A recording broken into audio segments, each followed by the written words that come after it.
Bonjour, moi c'est Zoé, je suis chargée de mission agriculture urbaine à l'association Espace. Espace est une structure d'insertion par l'activité économique qui est membre du groupement Emmaüs et qui développe depuis 4 ans des projets d'agriculture urbaine en insertion, notamment celui de Cultissime.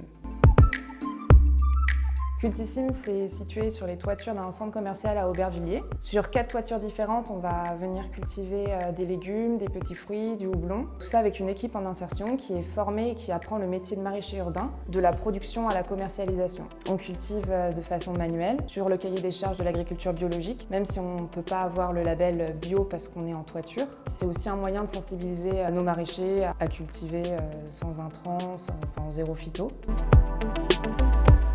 Toutes les productions sont vendues en circuit court auprès des entreprises qui sont situées à proximité du site, en vente directe auprès des épiceries locales et aussi d'un restaurant. Cultissime, c'est un projet d'agriculture urbaine, mais c'est aussi un projet qui a pour vocation d'être social et de réinsérer par l'emploi des personnes qui sont en précarité ou qui ont envie d'en apprendre plus sur l'agriculture urbaine.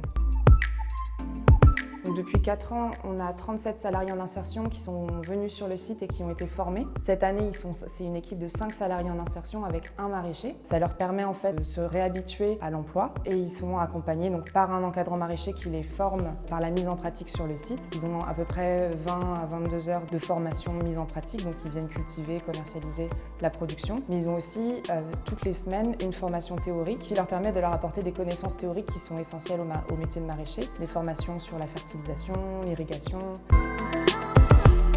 L'année dernière, on a accueilli une salariée en insertion qui a continué son contrat chez Espace, mais en devenant éco-animatrice. Cette année, elle est de plus en plus autonome et porte un projet à Romainville où l'objectif, c'est de mettre en culture une toiture et de sensibiliser les habitants d'un quartier prioritaire au jardinage écologique, au compostage, à la réduction des déchets, etc.